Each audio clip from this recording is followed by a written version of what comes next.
Welcome back to our reflection on the Gospel of next Sunday, the fifth Sunday in Ordinary Time.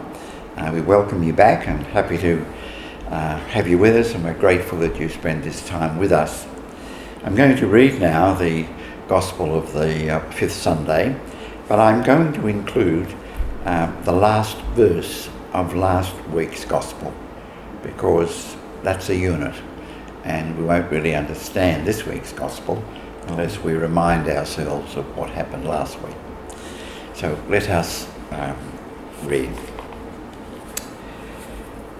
Blessed are you when people revile you and persecute you and utter all kinds of evil against you falsely on my account. Rejoice and be glad, for your reward is great in heaven.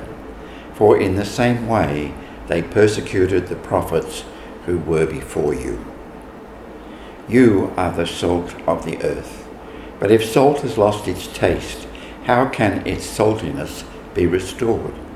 It is no longer good for anything, but is thrown out and trampled underfoot. You are the light of the world. A city built on a hill cannot be hidden.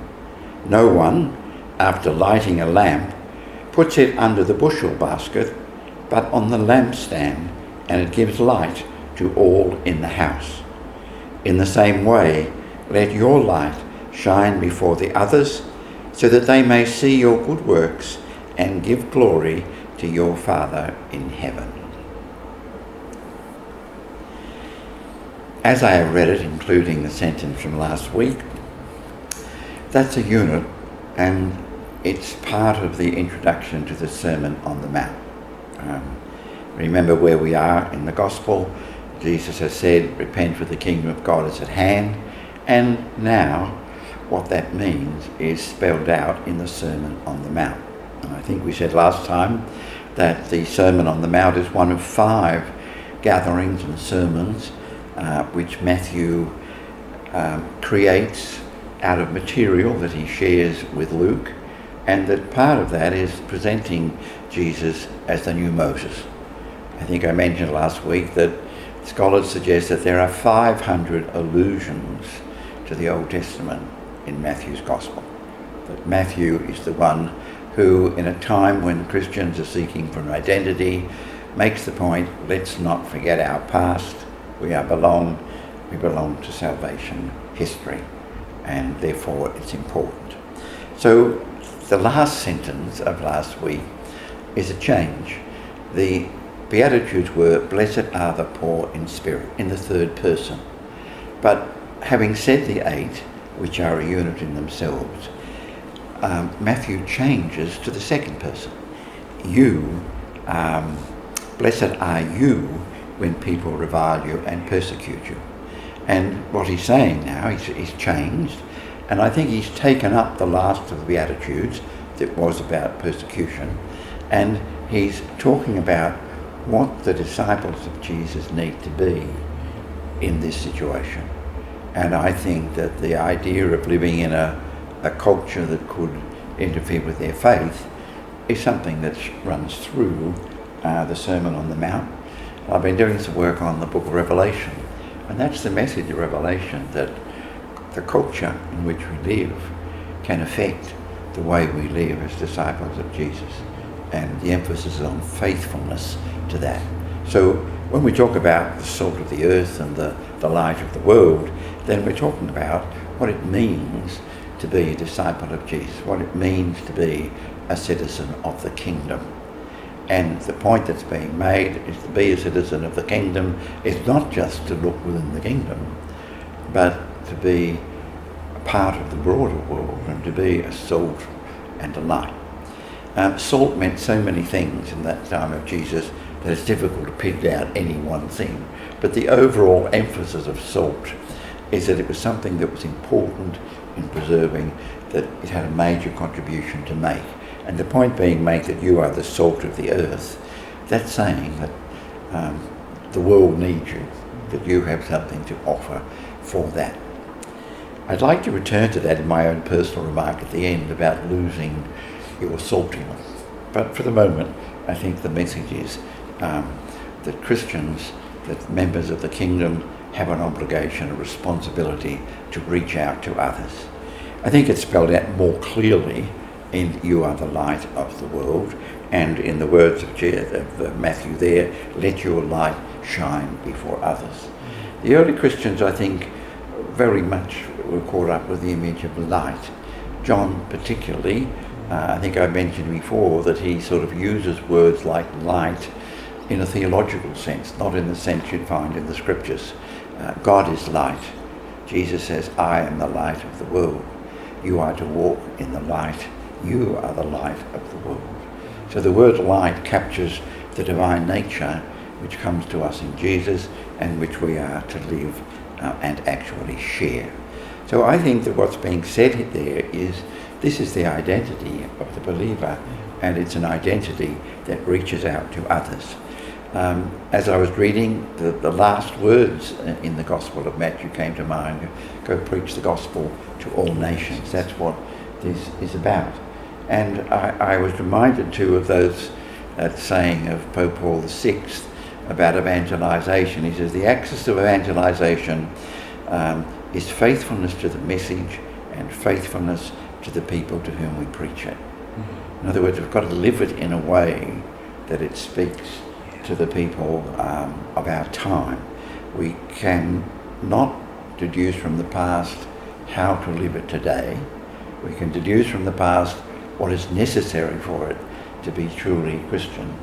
But how to live it today must take into account the society which we're called to. So I think that's what the scholars are saying. But if I can just put in a personal response about the salt that loses its saltiness. I think that's a reference to something that Jesus speaks of in Revelation when he says, "I would that you were hot or cold, but because you are lukewarm, I will vomit you from my mouth." Personally, I think the church became lukewarm, and I think that's where we are today, that we lost that saltiness, if I can put it that way. So I think that what could come out of the gospel today is an urge to get back to living the Christian life, to be a citizen of the kingdom in the sense in which it's proclaimed in this gospel.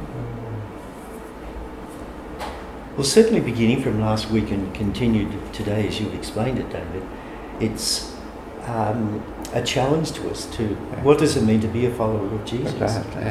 And when you look at the light and salt, I was thinking of that the light's not something that we switch on in order to be able to look up and gaze at it, but rather we have the light to allow us to see more than we can in the dark.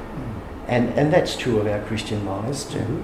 And the salt, I know you put it there in terms of preservation, but it's also, I think, in order to, we put it onto something, not to taste the salt, but to taste more the richness of that which we're eating. And so in terms of our living the Christian life, that's the integrity of it, isn't it? And I think, Pope Francis I think that's one of the beauties of the way in which he tries to engage us with the word in its practicalities. It's how we live this today, which is exactly what you said.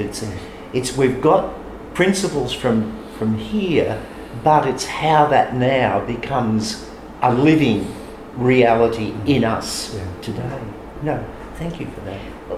I think the words broken open today have really caught my imagination, because also in a former life I was an English teacher and loved etymology.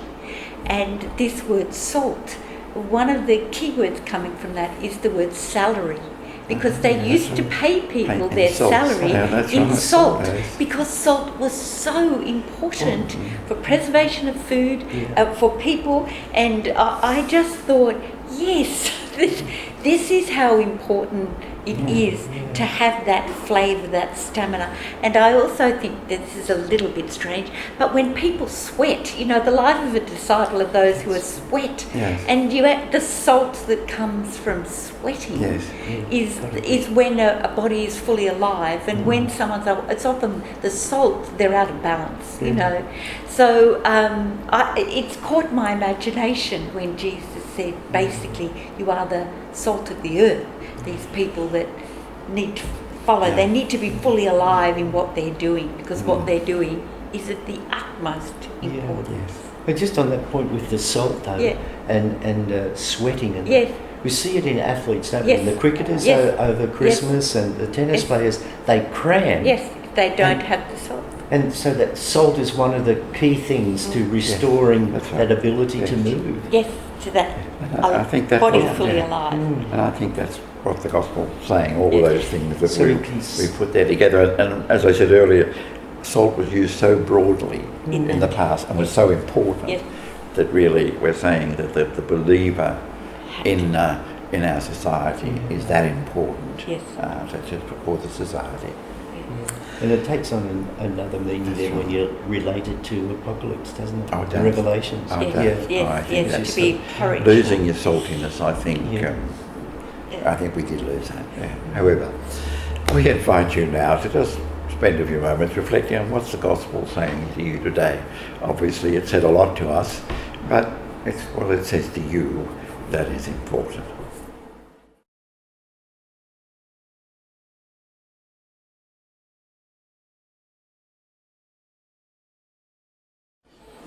Welcome back, and we invite you now to listen to the Gospel again. And I repeat that we are reading the last sentence of the previous Gospel, as well as leading into the Gospel of next Sunday. Blessed are you when people revile you and persecute you, and utter all kinds of evil against you falsely on my account. Rejoice and be glad, for your reward is great in heaven. For in the same way they persecuted the prophets who were before you. You are the salt of the earth. But if salt has lost its taste, how can its saltiness be restored? It is no longer good for anything, but is thrown out and trampled underfoot. You are the light of the world. A city built on a hill cannot be hidden. No one, after lighting a lamp, puts it under the bushel basket, but on the lampstand, and gives light to all in the house. In the same way, let your light shine before others, so that they may see your good works and give glory to your Father in heaven. I already mentioned that it was the lukewarmness that spoke to me because of the salt. But in terms of what I need to do to bring that to something in my life, I feel that the effect of lukewarmness is to just lapse into doing things in a human way and not to bring into account our tradition. And I think a lot of the things that are being said in the church today are very reasonable, but they're not taking into account our tradition. And I thought I might just look into my own life and see, is what I'm doing just humanly good, or is it taking into account our tradition? I suppose from a personal perspective for me, I'm undertaking a little adventure in this coming 2023 with religious education coordinators in the Western districts of New South Wales. And what struck me here was my own vulnerability and my own, am I salty enough? Am I willing to let the light shine and respond to them when I go out to those northern or western New South Wales young people, young leaders in our schools? So I suppose it's about concentrating on, am I salty enough? Am I willing with energy to bring that light? Yeah, hearing David unpacking the breaking open the word for us today, it's just changed my my response, because I think that sense of salt and of light is something that really challenges me about my own life and what I say and what I do, or how I do things, or how I say things. So I want to be just a little bit more conscious of those thoughts and actions of mine. Are they really smattered with salt, and are they, do they speak in a way that light is coming from them, that is encouraging to those that I come into contact with? Thank you, John and Virginia. We invite you now to look at the text again and just to reflect on what you could draw out of that to implement in your life. Remember that the process of working at the scriptures is that the message is there in the scriptures, but you haven't really come to its full fulfillment until it's in your life. It's a process from the scriptures and ends up in your life. So we invite you now to look for something practical that you might draw from the scriptures today.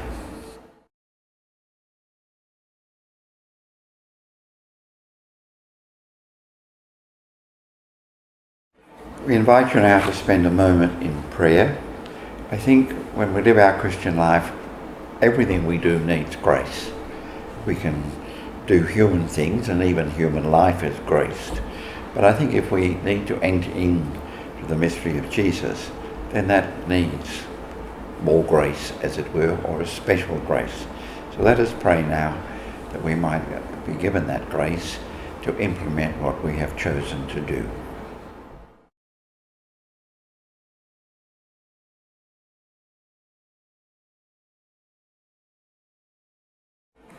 Thank you for being with us. We appreciate the fact that you've given us your time, and we hope that the reflections that we've offered will help you to experience what the Gospel of next Sunday is proclaiming to us. So we conclude now by reciting the prayer that occurs in the liturgy for the fifth Sunday in ordinary time. Keep your families safe, O Lord, with unfailing care, that relying solely on the hope of heavenly grace, they may be defended always by your protection. Through Christ our Lord. Amen.